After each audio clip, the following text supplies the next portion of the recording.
This movie is the movie version of like rice cakes, you know? And they like sprinkle on some fucking like cheese powder and they're like, it's not a rice cake, it's a tasty snack, but it's like, this is a fucking rice cake.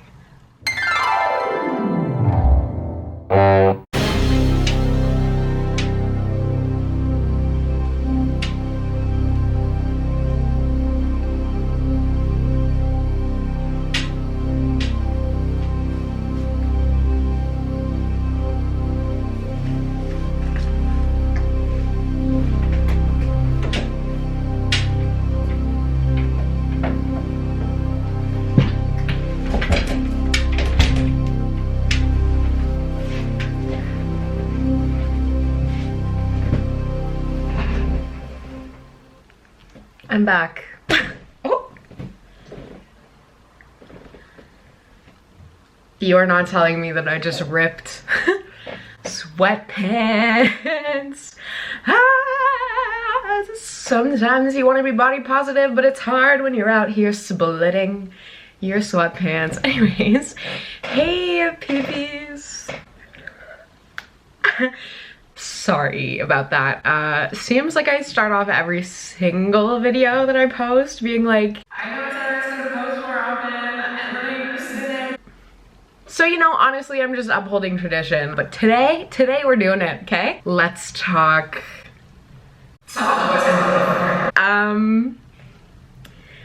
Gotta be honest with you guys. This film series,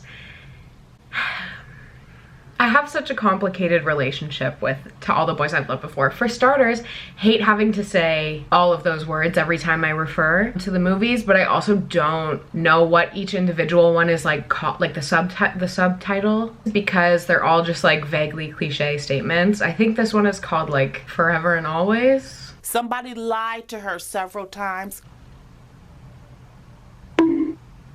Anyways, they're not bad movies. Quite frankly, when the first one came out, I was like, shit. You know what? I'm actually pleasantly surprised because Netflix does not have the best track record with original films. But as time has gone on and as movies have continued to come out, why are they so boring? That's my problem, okay? I'm gonna tell you what happened in the third one so that you don't have to watch it. And also because I'm like 99.99% sure that there's gonna be another one. Because why wouldn't there be? One sec. I watched the second one when it came out like a year ago, and I mean this when I say I do not recall literally a single event of that movie, as evidenced by the fact that in this movie, I was like constantly in a state of like, I did record myself watching this movie when I watched it, but my camera died like 20 minutes in, and honestly, I just stopped recording. I'll throw in a clip or two every now and then. Don't worry about it, you're not missing out. I had nothing to say. First things first, and most importantly, we hit 450 subscribers. Get wild. Guys, next stop 4 milli. I'm telling ya. Should I be popping champagne in my room? Probably not. We're gonna need something to get us through this movie. Oh. Got him. Without further ado, To All the Boys I've Loved Before 3. So as always, I have my little notes. Okay, let's just get into it. Let me just tell you about this movie. Let's get into it. So in case you forgot, our main character's name is Lara Jean Covey. Cubby? I don't know, I don't care. She has two sisters. One is Mona from Pretty Little Liars. One is like a 12-year-old who dresses and acts like a millennial. There was a point where she was wearing like, I want to say like headphones with cat ears coming out of them, and also a name place necklace, but instead of saying her name, which I don't know what it is because I don't care, it said feminist. So she's dating Peter Peter Kaczynski. I'm afraid that I'm saying the last name of the Unabomber. What the fuck is his name? Kavinsky.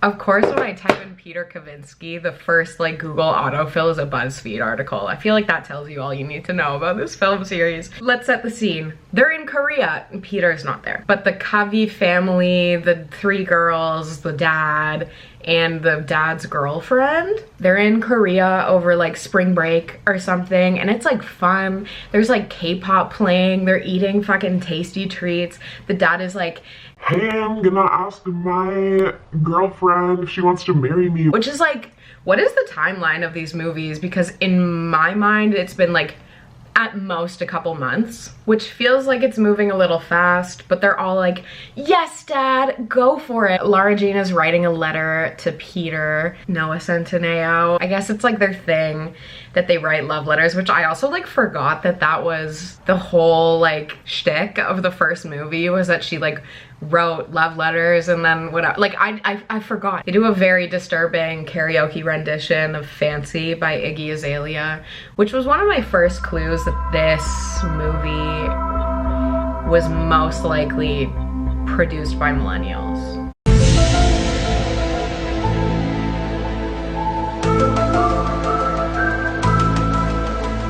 Sorry. Basically, it's revealed that Lara and Peter both want to go to Stanford next year. It's their senior year. He has like a full ride scholarship for lacrosse. So he's going to Stanford, and Lara Jean wants to go to Stanford because Peter's going to Stanford. Which is one of the things that made me the most insane about this movie, which is kind of a problem because it's the whole plot of the movie. Peter FaceTimes her, and to be honest, it was like a fine scene, but really there was one thing, and one thing only, that was on my mind the whole time they were FaceTiming. Love you. I love you too. So, you gonna show me how you squirt or what? Made the whole experience a lot more uncomfortable. So Peter asks Lara Jean if she's gonna show him how she squirts. Oh no, sorry, I'm getting it mixed up with a different video I saw.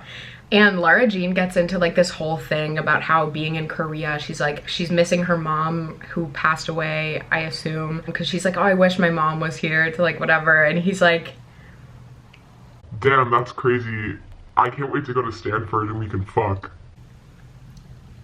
Which is basically his whole like personality trait through the whole movie. They come home from Korea, the lights are out in the house, they're like pulling in, flick the lights. Who's in the house? Kavinsky. Waiting in the dark for them to come back from the fucking airport from Korea, but they're all really excited. Among the most excited is Lara Jean's little sister, who reveals that she got a boyfriend when they were in Korea. And I was like, fuck, I already am more invested in this relationship than in fucking Lara Jean and fucking Peter Centineo's. Oh my god. Oh, there was such, oh my god, this part.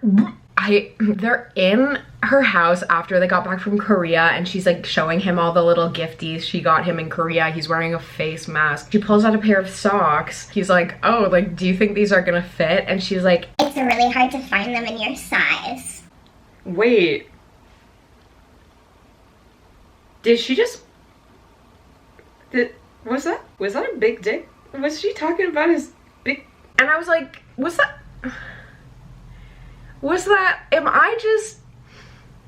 am I just predisposed to hearing pee-pee jokes? Or was that a reference to the size of his pee-pee? Because if it was, I think that belongs in that other Noah Centineo movie that I watched. It's not on Netflix, it's on like a different website. And then Lara Jean's dad proposes to his girlfriend, who I forgot he had. Nice. There's gonna be a wedding! They're going on a school trip to New York. That's a pretty central plot point. I'm jealous. Okay, also another, like, there are a lot of like plot like points that are like, they like make it seem like it's important, but it's like not. So one of those plot points is that they don't have a song and they want to find a song, and Peter is like Yo, let me put you onto something. Sends her a fucking Oasis album. Have you listened to Oasis? Not on purpose. Talk to me when you have. Like Wonderwall. He's like, Have you ever heard this before? right there, break up with him. The day comes where the Stanford decisions come out and she freaks out. She checks the thing and she doesn't get in. Who could have seen it coming? She does not get into Stanford, just like the other fucking 94% of people who apply, so I don't really know why they were like banking on her getting in. But I digress. She accidentally though tells Peter that she did get in. There's like a little text mishap and he shows up at her house dressed in a Stanford shirt with Stanford written on his car with like flags on his car, playing what I can only assume is like the Stanford national anthem or whatever the fuck. And he's like, fuck yeah, we're gonna smash. I don't know, like, the thing is like, it's another like plot point that they haven't had sex yet and everyone's like really like shocked about it, but it's like literally this girl wears fucking calf-length pastel button-down dresses. Like they go bowling on one of their dates, like we knew. Basically like it's kind of implied, or I don't know if it's implied or I just am like a cold pessimistic bitch and I was like, the only reason he wants her to go to Stanford is so that they can fuck every night. But it is like kind of implied but like kind of not, because they love each other. But like he also, okay, I'm getting ahead of myself. Oh, also when she doesn't get into Stanford they play like a sad cover of Wannabe by the Spice Girls and I lost it. So yeah, so Peter thinks that she's in and she knows that she is not. Sachet away. Are you sure? Are you sure? I've got no plan.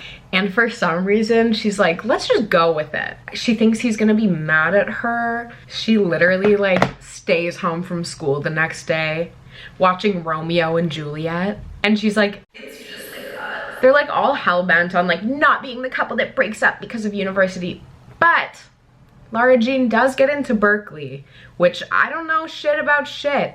But I know that those two are both in California, so they're like, nice. Well, she's like, nice. She's like, fuck. But she's like, we can visit each other. Well, at this point, Lara Jean still has not told Kavinsky the truth about the fact her dumbass didn't get into Stanford. Do better, Lara Jean. They go to New York, and she's wearing fucking low-rise fucking J. Crew chinos. That was her choice of bus attire for this like presumably 20-hour long drive across the country. I don't know why the wardrobe in this movie is like the biggest problem I have with it. So anyways, they get to New York. I can't remember if they play Welcome to New York by Taylor Swift or if I'm just projecting that, because that feels like exactly the thing that would happen in this movie. And they're like driving through New York and they're just like pointing out landmarks and like saying them as if we didn't already know they were in New York. They're like, The Statue of Liberty! the Empire State Building! The Chrysler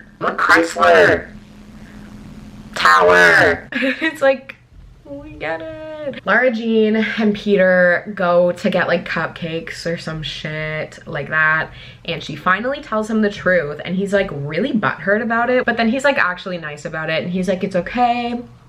You can go to Berkeley, we'll be close together. And then they like make this plan that she's gonna go to Berkeley for first year and then she's gonna transfer to Stanford after. And I'm like, I don't think you guys know what first year university is like. Because if her grades in high school were not good enough to get into Stanford, her grades from first year, sorry, Freshman year. are absolutely not going to be an improvement upon those. But I'm in no place to yuck their yum, okay? I'm just a fucking cynical fourth year university student with like 2 months left. Still single. The next day, they're going, I don't really understand what's happening. They're going on like tours or something around the city and they split them up by alphabet. So Lara Jean and Peter aren't in the same group. So Lara Jean and her annoying friend are in one group and they run into her annoying friend's cousin, and the cousin is, and I'm not saying their names because quite honestly I do not fucking know. I don't know. The cousin is going on a tour of NYU, which Lara Jean had applied to just like for shits and gigs or something. And they're like, okay, like whatever, let's like go on this tour of NYU. And She's like, what? This is NYU? It's in New York City? like, what the fuck?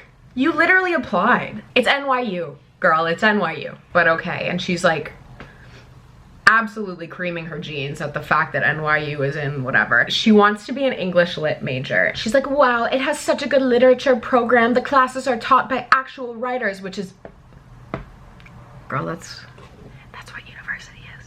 I have that too. And I go to fucking Dalhousie University in Halifax, Canada. And then they go to a party that's like on an open rooftop and there's like a live band playing. And she's like, wow, this is my place. And the band is playing a song. This is going back to the whole, we had to find our song thing. They're playing a song, she records it, sends it to Peter, and he gets like mad that she was like having fun without him. Also, like, what time is it? Because do you not have to get back to your like school group? They come back from New York, which also I was like, this is like, by the way, like 20 minutes into the movie. So like both of the two like fun travel sequences are over. And I thought that the movie would be over like soon, but no, there was a lot left to go. They go on this bowling date, which I had alluded to earlier. And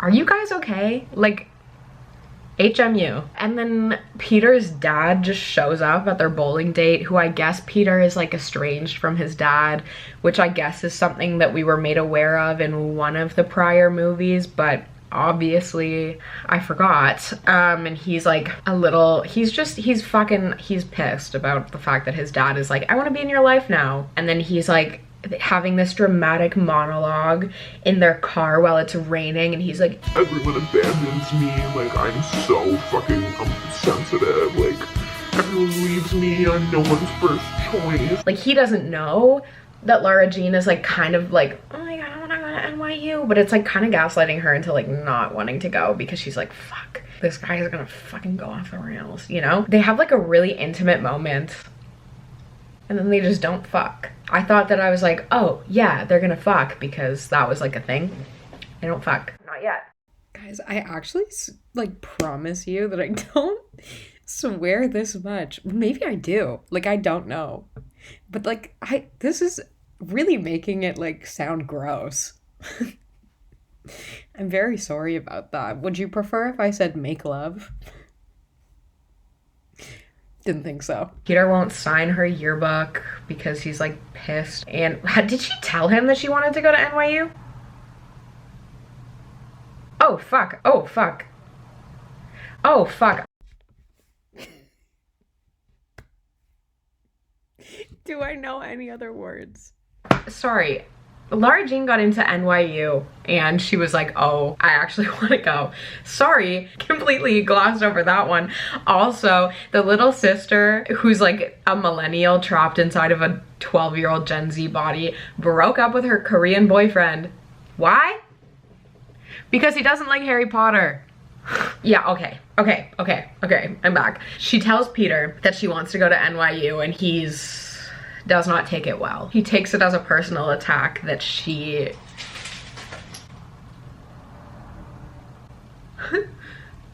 My bedroom is haunted. Basically, he throws like a shit fit about the fact that she wants to prioritize her own happiness and like do what she wants to do, because he's like, I have to go to Stanford, it's my only option. And she's like, okay, you can do that, but like, I want to go to NYU. And he's like, what the fuck? And it's like, guys, it's so okay. It is so okay to do what you want to do and not expect your significant other to just follow what you want to do. If you really loved her, Peter, you would let her do what she wants to do because her happiness matters as well. God, I've been talking about this movie for so long. It's prom now. And Lara Jean and Peter still haven't had sex, so you know what that means.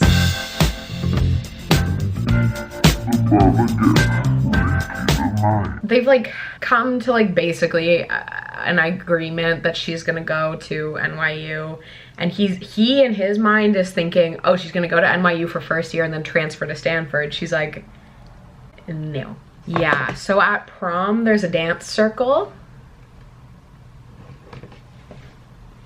This sequence caused me physical pain. They announced prom king, prom queen. No shock, it's Peter Kadinsky, but it's some other bitch who, it's like, I get it. It needed to not be Lara Jean, but you couldn't have made this girl have like some sort of character in the rest of the movie. You're just like pulling her out of nowhere, and we're all supposed to just be like, she's the most popular girl in school, even though like she's never even been mentioned before. Peter dances with the prom queen, and Lara Jean is like, Fuck. My man dancing with someone else, my heart hurts. so now she's questioning things a little bit. And then they go back to Lara Jean's house, and they're about to bone. But then JK. And instead of having sex, they break up. I thought that this would be the end of the movie, because like prom normally is, but no.